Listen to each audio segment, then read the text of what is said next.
우리는 지금 우리 인생 여정에 주님과 동행하는 삶에 대한 말씀을 나누고 있습니다. 우리가 가야 할 곳이 분명히 정해져 있기에, 그리고 그곳이 다름 아닌 하나님의 나라 천국이기 때문에 우리는 꼭 주님과 함께 그 길을 가야만 합니다. 그래서 우리는 주님과 함께 그리고 주님을 따라 사는 여주 동행의 삶을 살아가야 되죠. 주님과 동행하는 삶을 살기 위해서 우리가 먼저 우리의 삶의 주인으로 모시고, 우리의 삶의 이야기의 주어가 하나님인 것을 기억하고, 그분을 우리 인생 여정의 인솔자로 먼저 여겨야 된다 그랬습니다. 그리고 내 삶의 인솔자인 주님을 전적으로 의지해야만 하는 것입니다. 전적으로 의지한다는 것은요, 주님만 의지한다는 것이었고요, 그리고 그분의 말씀에 온전히 순종한다는 것이었고요, 또 이 모든 하나님을 전적으로 의지하는 우리의 신앙의 표현이 다름 아닌 예배라고 우리 지난주에 말씀을 나눴습니다. 그래서 지금 우리가 함께 드리는 이 예배가 바로 우리가 믿고 따르는 그 주님을 내가 전적으로 의지합니다 라고 하는 우리의 가장 강력한 신앙의 표현, 그것을 전적으로 의지하는 시간인 것입니다. 그래서 지난주의 말씀처럼 여러분들이 모든 힘의 중심을 주님을 향하게 하고요, 주님을 전적으로 믿고 신뢰하는 마음을 주님께 기대해 주시길 바랍니다. 기댄다는 것, 의지한다는 건 내 힘의 중심을 상대방에게로 보내는 거잖아요.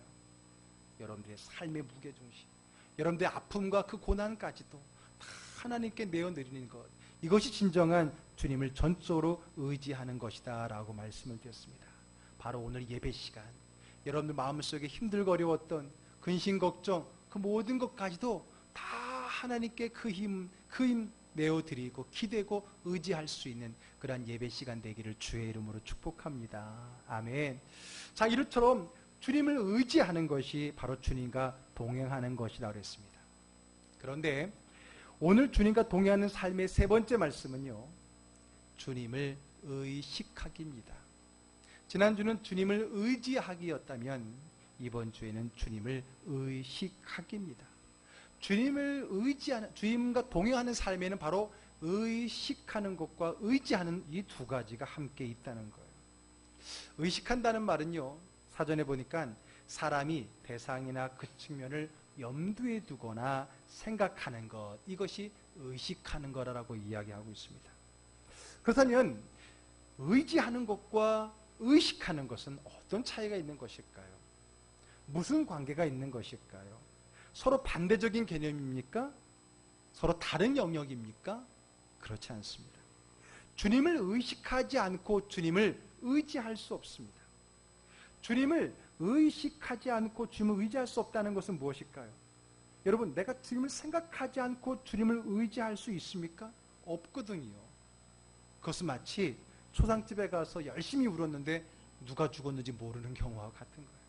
뭔가 열심히 했는데 누구겠는지 왜 했는지도 모르고 했다면 그것은 내용 없는 껍질만 남아있는 거지요.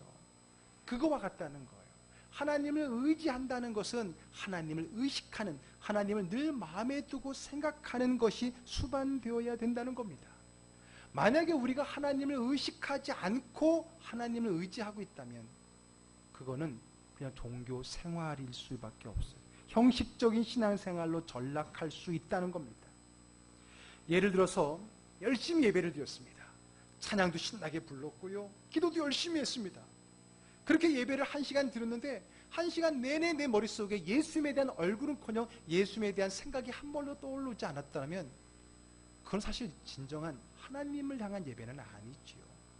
우리 입술로는 찬양과 고백으로 하나님이라는 단어를 수없이 말을 했음에도 불구하고 예배 시간에 한 번도 예수 그리스도에 대한 그 마음의 생각이 나에게 다가오지 않았다면 그것은 진정한 예배가 아닙니다. 성경은 그저 마당만 밟는 예배라고 말하고 있습니다. 또 하나님을 의식하지 않는 기도는 진정한 기도일 뿐이 없어요. 그것은 주문일 뿐인 것이죠. 지금 우리가 이 자리에서 함께 예배를 드리지만요, 우리 모두가 다 전적으로 하나님 앞에 예배를 드리는 것은 아닐 수 있다는 거예요. 내가 예배 드리는 동안에 하나님을 의식하지 않는다면, 하나님을 생각하지 않는다면, 하나님에 대한 그 느낌을 갖지 못한다면 우리는 한 시간 동안 앉아있을지라도 진정한 예배가 될 수 없다는 것을 우리는 명심해야 될 것입니다. 그러므로 하나님을 의지한다는 것은 하나님을 의식한다는 전제가 있다는 거예요. 그런 면에서 본다면 하나님을 의식하는 것은요, 하나님을 의지하는 것에 포함되어 있는 것이지요. 자, 그런데 오늘 우리가 나눌 말씀인 주님을 의식하기는요, 이런 측면에서가 아닙니다. 하나님을 의지하는 것의 기본이 하나님을 의식하는 겁니다 라는 말을 그 측면에서 오늘 말씀을 증거하는 것이 아닙니다. 우리가 주님과 동행하는 삶을 사는 데 있어서 주님을 의지하는 삶과 병행해서 하나님을 의식하는 또 다른 측면이 있다는 말씀을 함께 나누고, 그런 측면에서 하나님을 의식하며 사는 그런 신앙의 삶을 우리에게 말씀을 나누려고 하는 겁니다. 좀 쉽게 이야기해 볼까요? 우리는 뭔가 아쉬울 때 누구를 찾습니다. 누구를 의지합니다. 그런데 그 아쉬움이 없을 때도 과연 누구를 찾느냐, 의지하느냐에 대해서는 사실 많은 사람들에게 긍정적인 답을 들을 수 없습니다. 누군가 나를 봐주기를, 그리고 도와주기를 바랄 때가 있습니다. 그러므로 힘들고 어려울 때 주님을 의지하는 것이 동행하는 것 맞습니다. 그런데 그것만이 주님을 동행하는 게 아니라는 거죠. 우리의 삶이 이렇게 아쉽고 힘들 때만 있는 것이 아니거든요. 때로는 굳이 남이 도와주지 않아도 될 때가 있어요. 혼자 할 수 있을 때가 있어요. 아니, 혼자 하는 게 더 나을 때가 있고요, 혼자 있고 싶을 때가 있어요. 그러면 과연 그럴 때도 내가 누군가를 의지하고 바라보느냐는 거예요. 그렇지 않을 경우가 많다라고 하는 겁니다. 더 나아가서 남이 나를 도와주길커녕 오히려 남이 나의 일에 간섭하지 않았으면, 아니 하나님조차도 내 오늘 이 자리에만큼은 함께하지 않았으면 하는 그러한 시간이 여러분들에게 있지는 않습니까? 바로 그 시간에 우리가 필요한 하나님과의 동행의 코드는 다름이 아니라 하나님을 의식하는 것입니다. 내 힘으로 가능할 때, 그리고 은밀한 시간 죄의 달콤한 유혹에 빠져 있을 때가 바로 그때인 것입니다. 내가 힘들고 어려울 때, 누군가를 찾아낼 때 하나님을 의지하는 것이, 그것이 하나님과 동행하는 것이라면 혼자 할 수 있을 때, 아니 오히려 하나님이 함께하지 않았으면 했을 그 은밀한 유혹의 시간에서, 그때 그 시간에 내가 하나님과 동행하는 그 코드는 다름이 아니라 하나님을 의식한다는 표현인 겁니다. 이때는 주님을 의지하기보다는 주님의 시선을 살짝 피하고 싶을 때일 겁니다. 아쉬울 때는 주님을 찾다가도 이럴 때는 주님을 피하게 됩니다. 그러므로 이때는 주님을 의지하기보다는 주님을 의식하게 하려는 표현이 더 많다라는 거죠. 주님과 늘 동행한다는 것은요, 힘들 때 주님을 의지하는 것만이 아니라 잘 나갈 때 혹은 은밀할 때도 주님을 의식하는 것, 이것이 진정한 전적인 주님과 동행하는 삶인 것을 깨달으시기를 바랍니다. 힘들고 어려울 때 주님을 의지하고 싶지요. 그게 주님과 함께하길 원하죠. 그때는 내가 주님과 함께하지 않는 것이 야속하고 그게 더 간절히 기다려질 때입니다. 그런데 어떨 때는요, 살짝 주님이 없었으면 할 때가 있잖아요. 그때 그 시간에 주님을 의식하는 것이야말로 친정 하나님을 의지하고 따르고 함께하는 동행의 삶이라고 하는 겁니다. 성도님들 보게 되면요, 힘들고 어려울 때는요, 우리 목사님 왜 신방 안 와주시나 기다려주고요, 막 적극적으로 초청을 합니다. 그러나 어려운 문제 다가고 막 이제 살만하고 재미있게 막 또 세상적인 재미도 막 있을 때는 목사님이 신방 오는 거 안 왔으면 좋겠고요, 주일 빠질 때 살짝 모른 척 해줬으면 좋겠던 마음, 우리에게는 그 두 상황과 두 마음이 있다는 겁니다. 즉 하나님과 동행이라고 하는 그거는 내가 필요할 때 하나님을 필요로 하는 그것만이 아니라, 때로는 하나님 없이도 살 수 있을 것 같고, 아니 하나님이 안 계셨으면 할 수 있는 그 은밀한 시간에서도 하나님을 의식할 수 있을 때에, 그게 진정한 주님과 함께하는 전적인 동행의 삶이라고 하는 겁니다. 좀 더 쉽게 말해서 내가 필요할 때만 주님 찾지 말라는 거예요. 그것을 알 때, 그 부분까지도 내가 주님을 의식하며 주님과 함께 할 수 있을 때, 우리는 진정한 전적인 주님과 동행하는 삶을 살 수가 있는 것입니다. 오늘 본문은요, 출애굽한 이스라엘 민족이 이제 가나안 땅에 들어가서 그 땅의 성읍들을 점령해 가는 그런 과정에 일어났던 사건이십니다. 이스라엘 민족은요, 모세 인도하에 자그마치 40년 기간 동안에 광야를 헤매야만 했습니다. 물론 그것은 불순종의 결과입니다. 불순종, 불신앙의 결과, 그들은 광야에서 1세대가 죽는 그 시간을 보내야만 했습니다. 그리고 이제 시간이 되고 때가 되어서 이제는 하나님이 새로운 리더인 여호수아를 앞세워서 이스라엘 민족들을 요단강을 건너 하나님이 약속하셨던 가나안 땅에 이르게 하십니다. 그런데 여러분, 하나님이 약속의 땅 가나안 땅은 그냥 주어지는 땅이 아닙니다. 그냥 들어가면은 그저 어서 옵시오 하고 내어주는 땅이 아닙니다. 그 땅에는 이미 살고 있는 가나안 7족속이 있습니다. 그들을 몰아내야 되만, 그들과 싸워서 빼앗아야만 얻을 수 있는 땅이 가나안 땅이었던 겁니다. 그러나 이 광야에서 40년 동안의 오합지졸 방황했던 이 사람들이 그 안에서 견고한 성읍을 가지고 숙련된 군인들로 구성되어진 이 가나안 땅의 성읍들을 점령할 힘이 없습니다. 능력이 없습니다. 그들의 힘으로는 광야의 40년 동안에 힘 뺐던 이 사람들을 그들의 힘으로는 가나안 땅의 성읍을 하나도 얻을 수가 없었던 겁니다. 더군다나 지난날 정탐꾼들이 보고했던 것처럼요, 가나안 땅의 성들은 견고하고 그 사람들의 싸움은 능한 자들이었습니다. 어떻게 그들과 싸워 이길 수 있으니까 그들의 힘으로는 할 수 없습니다. 그러면 어떻게 해야만이 그 땅을 차지할 수 있습니까? 민수기에서 이야기합니다.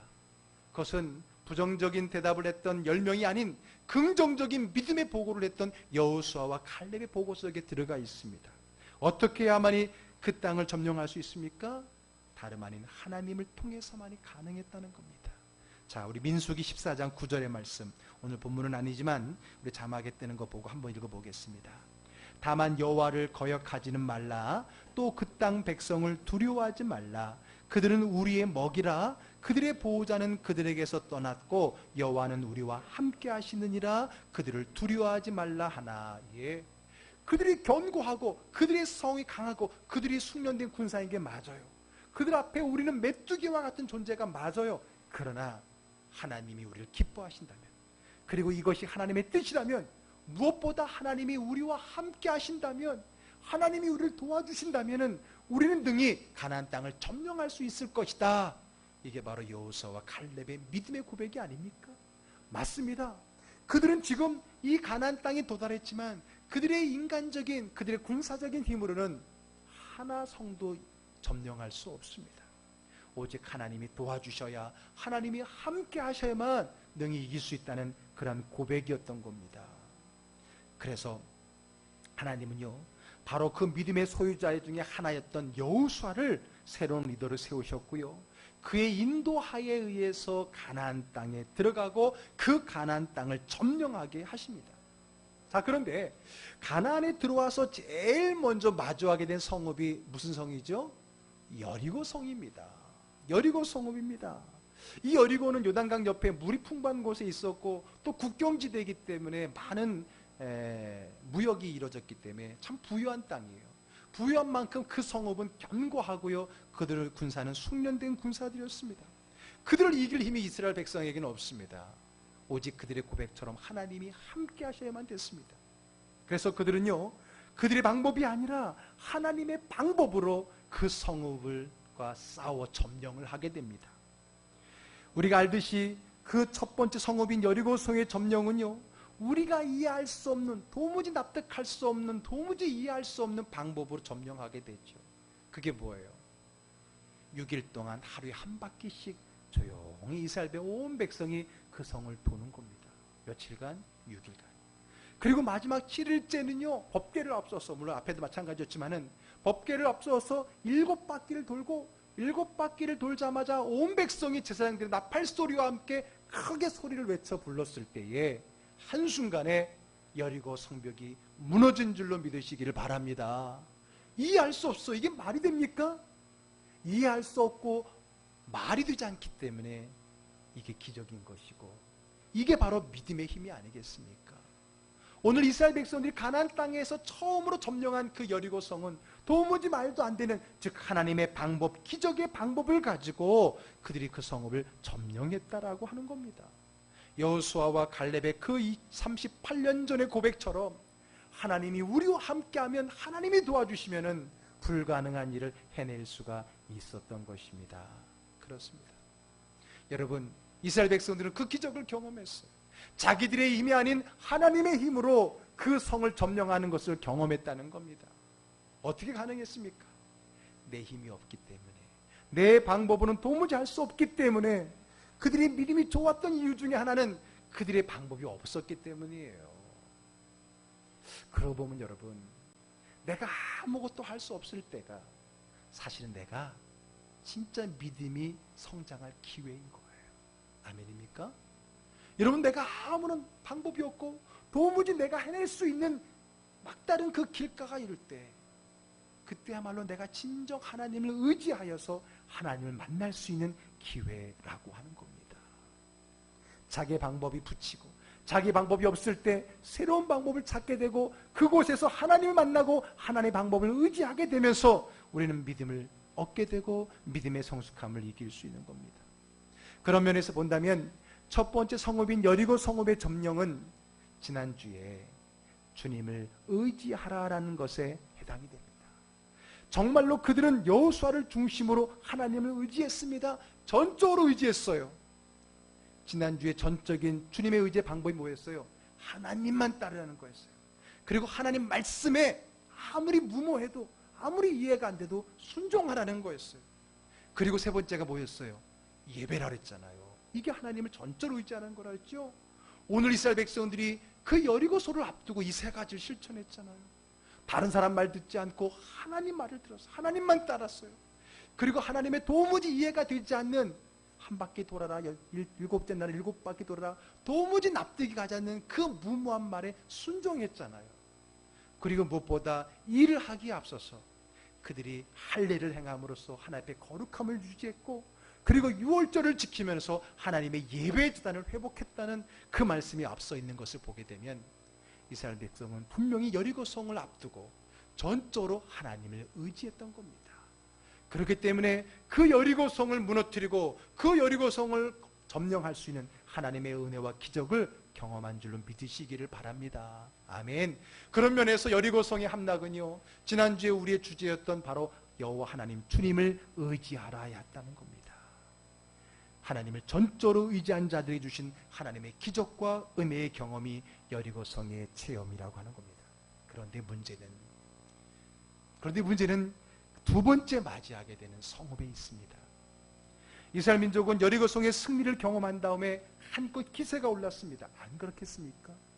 도무지 이기지 못할 것 같은 그 큰 성읍을 점령했으니까 그들이 사기가 충천하고 그들의 자신감이 생기고 그들의 마음이 높아진 것 사실 아니겠습니까?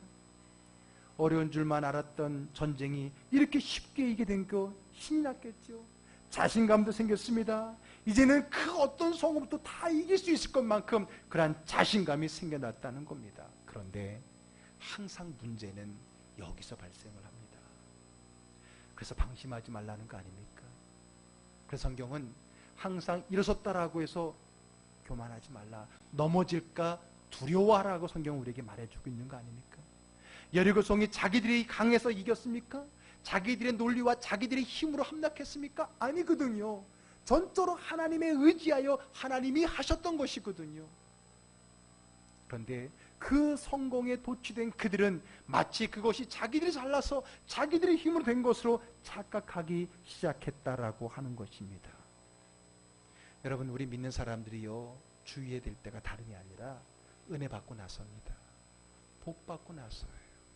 마치 그것이 내 믿음이냐, 나 때문에 된 거냐, 우리가 스스로 빠져버릴 때 바로 거기에서 또 다른 위기와 시험이 들 때가 있다는 겁니다. 여리고성이 자기들이 강해서 함락했습니까? 아니잖아요. 물론 자기들이 순종했긴 했지만은 하나님이 도와주셔서, 아니 전적으로 하나님이 앞서서 행하셨기에 이긴 것이 아닙니까? 그것을 그들이 깨달았어야 되는 건데 그 깨달음을 잠시 잃어버리고 있었다는 것입니다. 여리고 성읍의 점령 후에 한창 기세가 오른 이스라엘 민족은요, 이제 두 번째 성읍에 눈을 돌리게 됩니다. 그 성읍의 이름은 오늘 본문에 등장하는 아이 성읍입니다. 여호수아는 늘 그랬듯이, 앞에서 그랬듯이 그 성을 점령하기 전에 먼저 정탐꾼을 보냈습니다. 정탐꾼이 갔다 와서 보고한 내용을 들어볼까요? 오늘 본문의 3절의 말씀입니다. 다 함께 읽어볼게요. 여호수아에게로 돌아와 그에게 이르되 백성을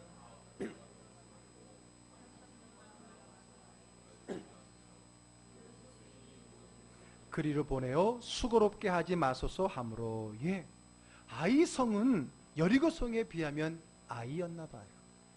물론 그런 의미의 아이가 아니라 그들의 발음 그대로 아이인데, 그 아이 성을 보니까 여리고 성과 비교해 보니까 여리고 성에 비하면 10분의 1도 안 돼. 그 병사의 수도 좋고 그 규모도 작으니까 조금 전에 여리고 성을 점령한 그들의 눈이 보기에는 아무것도 아닌 것처럼 보였다는 거예요. 우습게 보였던 거예요. 이까지 것쯤이야. 내가 여리고 성도 이겼는데. 그런 마음이 들었던 거예요. 이게 문제입니다. 이 정도야. 물론 그러고 난 다음에 하나님 바라봤다면 문제는 달라지는데, 이들은 이렇게 생각했던 거예요. 이 정도야 하나님 힘 빌릴 필요가 없어. 우리 힘으로도 충분해. 이 정도쯤이야 기도 안 해도 돼. 뭐 그런 것까지 기도하니 하나님 귀찮게. 하나님이 할 일 없니 그런 것까지 하게. 그런 건 너희들이 알아서 할 수 있잖아. 우리 마음에 그런 생각이 들 때가 있다는 거예요. 그래서 오늘 정탐꾼이 뭐라 그랬어요? 아이고 가보니까요 작아요. 그냥 아무것도 아니에요. 2~3천 명만 올라가면 충분하겠습니다라고 말을 했던 것입니다. 여호수아도 방심한 것 같아요. 그럼에도 불구하고 믿음의 눈으로 바라봐 있어야 될 텐데, 그도 성공에 도취되었는지 그도 방심해 버렸습니다. 그나마 2~3천 명이라는 말을 듣고 2,000명도 아니고 2,500명도 아니고 2~3천 명이라는 말에 맥시멈인 3천 명을 보낸 건 그나마 다행이겠는지 모르지만은, 그러나 그것은 하나님께 묻고 행한 일이 아니었다는 겁니다. 그 정도면 충분하겠다는 그 사람의 생각대로 해버린 결과였다는 겁니다. 조금 전에 여리고 성을 눈앞에 두고 하나님께 기도하며 하나님의 말씀을 기다리며 그 말씀에 순종했던 그들의 신앙의 행동은 어디 가고, 내가 보기에 아무것도 아니라고 자기 스스로도 하는가요? 이것은 전적인 하나님의 의지가 아닙니다. 제가 여러분들에게 기도에 대한 가르침을 드릴 때에 제가 강조하는 거 한 가지가 있습니다. 많은 성도님들이 이 두 가지를 기도하지 않는다. 뭘 기도하지 않느냐? 큰 일을 기도하지 않고 작은 일을 기도하지 않는다는 거예요. 큰 일은 왜 기도하지 않아요? 안 될까 봐 기도하지 않아요. 작은 일은 왜 기도하는지 아세요? 내가 할 수 있으니까 기도를 안 한다는 거예요. 우리의 기도의 훈련이 바로 그 두 부분을 점령하는 것에서 되어진다는 것을 믿으시기를 바랍니다. 여러분 기도하는 거 생각해 보세요. 두 가지 안 하는 게 맞아요. 너무 큰 일은 안 될 것 같아서 안 하고, 너무 작은 일은 기도 안 하고도 할 수 있을 것 같아서 안 하는 거예요. 그러나 진정한 기도를 통한 하나님과의 만남은 이 두 가지 기도에서 나타나는 거예요. 큰 일이지만 내가 할 수 없지만 주님을 통해서 할 수 있다는 믿음을 가지고 기도할 때 큰 일이 이루어지는 줄을 믿으시기를 바랍니다. 작은 일이지만 내가 할 수 있지만 그러나 그것조차도 주님과 함께하기를 소망하는 마음으로 기도할 때 그 작은 일을 통해서 하나님 여러분들을 경험할 수 있게 되는 것을 믿으시기를 바랍니다. 왜? 우리는 기도의 목적을 몰라요. 기도의 목적은 뭔가를 이루기 위한 수단이 아니에요. 기도의 목적은 그 기도를 통해서 하나님과 함께하는 거예요. 그것을 바로 깨달을 수 있다면 되든 안 되든 내가 할 수 있든 할 수 없든 우리는 그 모든 것을 기도의 제목으로 삼을 수 있다는 사실을 믿으시고 깨달으시고 체험하시기를 주의 이름으로 축복합니다. 아멘. 그렇다면 오늘 이스라엘 문제 두 번째 아이성의 문제는, 두 번째 성 아이성의 문제는 뭐였어요? 너무 작았어요. 굳이 하나님이 도와주지 않아서 충분히 우리 손으로 할 수 있겠다는 생각이, 그 교만이 그들 가운데 들어갔다라고 하는 겁니다. 결국 어떻게 됐습니까? 4절 5절 말씀이 있습니다. 백성 중 3,000명쯤 그리로 올라갔다가, 자, 성경 말씀 우리 교회는 항상 어떻게 합독하는 거예요. 거기는 두 가지 목적이 있습니다. 성경 말씀을 입으로 선포함으로써 그 말씀에 거하시는 하나님의 영이 오늘 우리의 삶을 주관하다는 그런 선포의 의미가 있고요. 두 번째는요, 조는 사람 깨우는 의미가 있는 거예요. 또 졸릴 나를 깨우게 하는 의미가 있는 겁니다. 이 두 가지 의미를 담아서 한번 크게 다시 한번 읽습니다.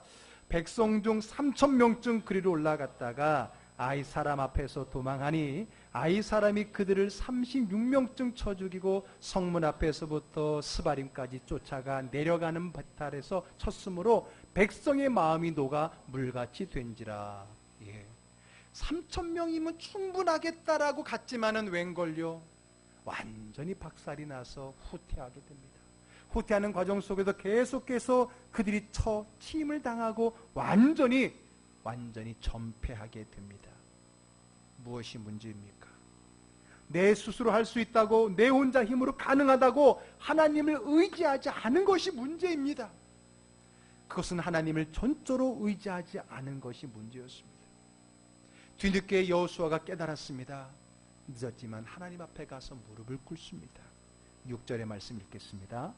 여호수아가 옷을 찢고 이스라엘 장로들과 함께 여호와의 궤 앞에서 땅에 엎드려 머리에 티끌을 뒤집어 쓰고 저물도록 있다가, 그제서야 비로 하나님 앞에 가서 무릎 꿇고 기도하기 시작하는 거예요. 그런데 그 다음 구절들을 내용들 읽어보게 되면 이 여호수아가 왜 자기들이 아이성 전투에서 졌는지를 잘 모르는 것 같아요. 오히려 우리를 죽게 하려고 여기까지 오겠냐는 등 엉뚱한 소리로 하나님을 원망하는 기도를 하고 있는 모습을 그 다음 절을 통해 보게 됩니다.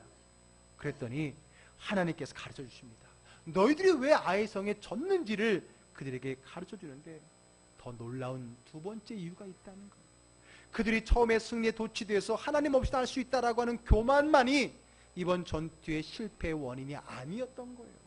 또 다른 문제, 더 중요한 문제가 있던 거예요. 그게 뭘까요? 11절 말씀 같이 읽어보겠습니다.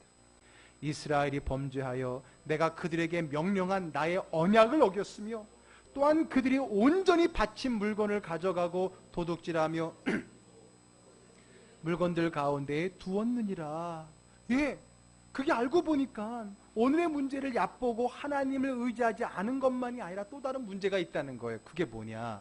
이스라엘 민족이 범죄했다는 거예요. 죄를 지었다는 겁니다. 그 무슨 죄를 지었느냐? 하나님 말씀을 어기고 도둑질하고 속였다는 거예요. 아니, 이게 무슨 일이죠? 무슨 일이 있었죠? 바로 오늘 본문 1절에 나와 있습니다. 한번 같이 읽어보겠습니다. 이스라엘 자손이 온전히 바친 물건으로 말미암아 범죄하였으니 이는 유다지파 세라의 증손 삽디의 손자 갈미의 아들 아간이 온전히 바친 물건을 가졌음이라. 여호와께서 이스라엘 자손들에게 진노하시니라. 아이성의 전투는 이미 하나님을 속이고 하나님 말씀을 어기고 도둑질했던 그 결과로 이미 싸우기 전부터 지게 되어 있다라고 말을 해주고 있습니다. 그러면 아간이라는 사람이 하나님께 온전히 바친 물건을 도둑질했다고 했는데 하나님께 온전히 바친 물건, 이 물건은 도대체 뭡니까? 그것은 다름이 아니라 바로 앞에 여리고성과 싸워서 얻었던, 옛날에는 전쟁에서 승리하면 거기 있는 모든 것은 전리품으로 다 획득하게 되어 있잖아요. 그 아이 처음에 여리고성에서 싸워서 얻었던 그 모든 전리품을 이야기하는 겁니다. 하나님은 그 여리고성에서 싸워서 얻게 될 모든 전리품들을 하나님 앞에 바쳐라라고 말씀을 미리 했었거든요. 어디 볼까요? 앞장 6장으로 갑니다. 17절 18절 말씀, 우리 자막에 뜨는 만큼 한번 읽어볼까요? 이 성과 그 가운데 있는 모든 것은 하나님께 온전히 바치되, 8절, 너희는 온전히 바치고 그 바친 것 중에서 어떤 것이든지 취하여 너희가 이스라엘 진영으로 바치는 것이 되게 하여 고통을 당하게 되지 아니하도록 오직 너희는 그 바친 물건에 손대지 말라. 하나님은 여리고성을 이기게 하셨고요, 그 모든 전리품을 하나님께 바치라고 하셨습니다. 여러분, 그 이유를 알아야 됩니다. 그 이유를 모르면 잠깐만 오해하게 되는 거예요. 이유 뭐냐? 이 전투는 너희 힘으로 이긴 것이 아니라 하나님의 힘으로 이겼다는 것을 가르쳐주고 그러한 고백을 하나님께 하라는 겁니다. 하라는 거예요. 이 모든 전쟁이 하나님이 이기게 하셨다는 것을 깨닫고 인정하게 하신 것입니다. 그리고 또 항상 모든 것의 처음, 첫 점령에서 얻은 첫 노획물이잖아요. 그 처음 것은 누구의 것? 하나님의 것이다라고 하는 그 신앙을 가르쳐주기 위해서라고 하는 겁니다. 여러분, 이스라엘 백성들이 가나안 땅을 점령해서 그 땅에 살아가는 게 중요한 게 아니에요. 그 땅에서 어떤 믿음으로 살아가느냐가 더 중요한 것이지요. 하나님은 그 땅을 점령하는 것보다 더 중요한 것은 그들에게 이김을 주시는 분은 하나님이라는 것을 알고 깨닫고 그 땅에서 하나님만 의지하며 하나님을 의식하며 살아가는 백성을 만드는 게 더 중요했던 겁니다. 그것을 가르쳐주기 위해서, 그것을 그들을 깨닫게 해주기 위해서, 그들에게 표현의 신앙의 표식을 주기 위해서 첫 번째 성읍에서 얻은, 그 다음부터는 아니에요. 그 다음부터 11일만 떼면 됐겠죠. 그 노획물을 하나님께 드리라고 이야기했던 겁니다. 여러분, 이게 중요하기 때문에 그래요. 하나님과의 관계, 내게 이김을 주시는 그분이 하나님이라는 그 믿음의 고백이 중요하기 때문이었던 겁니다. 그래서 여러분, 이런 모든 것을 또 하나님은 첫 것은 내 것이다, 처음 것은 내 것이다 라고 하는 그 하나님 말씀의 근거에서 우리 믿는 교회 성도들의 좋은 전통이 있습니다. 뭐냐면, 우리 청년들이 대학을 졸업하고 사회에 나가면서 제일 직장을 처음 얻게 되면 그때 처음 타는 그 월급을 하나님께 드리는 그런 나름대로 좋은 신앙의 전통이 있었습니다. 그게 뭡니까? 하나님의 은혜 가운데 직장을 얻게 되었습니다. 하나님의 은혜 가운데 내 모든 수확물을 얻게 되었습니다 라고 하는 신앙의 고백이었습니다. 농사를 짓는 분들도 수확을 하게 되면 가장 먼저 그 첫 것을 하나님께 드리는 신앙 안에 전통이 있었던 것을 우리는 너무나 잘 알고 있습니다. 그런데 언제부턴가 이런 전통이 되물림되지 않고 있어요. 어쩌면 우리 세대가 이렇게 복을 받는 것은 우리 부모님들의 그런 믿음의 헌신의 또 드림의 결과였어요. 그런데 본인들은 드렸는지 모르지만 우리 자녀들이, 지금 우리 세대가 그걸 잘 이뤄가고 있어요. 더 이상 그 은혜의 나눔이, 사랑이 되물림되지 않고 있는 것을 보게 됩니다. 여러분, 11조도 마찬가지입니다. 11조라고 하는 건요, 10의 1을 드린다는 10분의 1의 개념만 있는 것이 아니라 처음 것을 드린다는 의미가 있어요. 그래서 여러분, 11조를 드릴 때는요, 쓰고 남은 돈을 드리는 게 아닙니다. 내가 월급을 하면은, 내가 수입을 얻게 되면 제일 먼저 그 중에 10분의 1 첫 것을 떼어드리는 것이 10의 1조의 의미인 것이에요. 근데 우리는 어떻게 해요? 쓰고 남은 걸 드리죠. 그러나 여러분, 쓰고 남은 것을 드리려고 하니 드릴 게 없어요. 여러분, 열도 부족한데 어떻게 열을 쓰다가 남은 걸 드립니까? 그래서 여러분, 11조라는 것은 항상 먼저 드리는 거예요. 먼저 드리는 거예요. 11조는, 그래서 어떤 목사님들은 이건 헌금이 아니라고 말합니다. 이거는 하나님의 거예요. 내 거라고 생각하는 순간부터 우리는 시험에 드는 것이고요, 우리의 마음은 강팍해지게 되는 거고 흔들리게 되어 있는 거예요. 쓰다가 남은 걸 드리면 드리기 힘들어요, 요즘 같은 세상에. 그래서 하나님은 항상 첫 것을 드리라, 첫 것은 내 것이라고 말하고 있는 거예요. 왜? 그것을 통해서 하나님이 나에게 모든 것을 주셨다라는 우리의 믿음의 고백을 하고 있는 겁니다. 그러므로 그것은, 이 첫 것을 드린다는 것은 우리의 신앙의 출발인 거예요. 하나님은 그것을 가르쳐주기 위해서 처음 점령한 그 성읍에 있는 모든 전리품을 하나님께 드리라 그랬던 겁니다. 처음 것만 그렇게 했던 거예요. 그 믿음이 중요하고 그 고백이 중요하고 그 신앙의 삶이 중요하기 때문입니다. 우리 부모님들이 우리 자녀들이 잘 되길 원해요. 똑똑하고 좋은 대학 가서 좋은 직장 가고 또 건강하게 좋은 삶을 누리길 원해요. 그러나 그게 중요한 게 아닙니다. 무엇보다 우리 믿음의 부모들이 바라는 우리 자녀의 상은 그들이 하나님을 경외하고 그들의 삶에 하나님이 우선으로 여기는 믿음의 삶을 사는 믿음의 아들, 딸로 만드는 것이 중요한 줄로 믿으시기를 바랍니다. 그러므로 우리가 우리 자녀에게 무엇을 가르쳐야 되는 거예요? 어려서부터 그렇게 훈련하고 그렇게 가르쳐야 돼요. 그것이 우리 자녀들을 위한 우리 부모님이 가르치는 최고의 가르침인 줄로 믿으시기를 바랍니다. 안 믿네. 여러분, 내가 믿어지지 않으니 내가 자녀들에게 가르칠 것이 무엇이 있어요? 나도 그런 믿음이 없는데 내가 우리 자녀들에게 무엇을 가르칠 수 있겠어요? 저는 정말 걱정이 많이 됩니다. 우리 부모님 세대의 그 헌신과 드림과 그 믿음으로 이렇게 잘 살고 있는 것은 감사하지만 정말 우리 때문에 우리 자녀들이 더 힘들어질까 봐 정말 걱정해요. 우리가 믿음이 없어요. 우리 자녀들이 믿음이 없는 것 둘째치고 우리가 믿음이 없어요. 우리에게 확신이 없어요. 우리에게 우선순위가 없어요. 내가 하나님을 우선히 여기지 않는데 어떻게 하나님이 우리를 우선히 여긴다고 우리가 기도할 수 있겠습니까? 오늘 하나님은 그들이 그 땅에서 살아가는 것보다, 그 땅을 다 점령하는 것보다 더 중요한 하나님을 우선시하는, 하나님만을 의지하는 그런 신앙의 삶이 중요하기 때문에 그걸 가르쳤던 거예요. 그리고 명했던 겁니다. 그런데 그것을 어긴 사람이 등장을 합니다. 그가 누굽니까? 아간이라는 사람이에요. 자, 오늘 말씀 21절 보겠습니다. 저 뒷부분에 있는 말씀인데 그가 뭘 훔쳤는지 한번 볼까요? 내가 노력한 물건 중에 시날산의 아름다운 외투 한 벌과 은 200세겔과 그 무게가 50세겔 되는 금덩이 하나를 보고 탐내어 가졌나이다. 보소서, 이제 그 물건들을 내 장막 가운데 땅속에 감추었는데 은은 그 밑에 있나이다 하더라. 이거를 훔쳤던 거예요. 여호수아 모르게, 가족 모르게 훔쳐서 자기 장막 밑에 묻어두었던 거예요. 사람은 속이고 가족은 속일 수 있어요. 그러나 누군 속일 수 없어요. 하나님은 속일 수 없고 자기는 못 속이잖아요.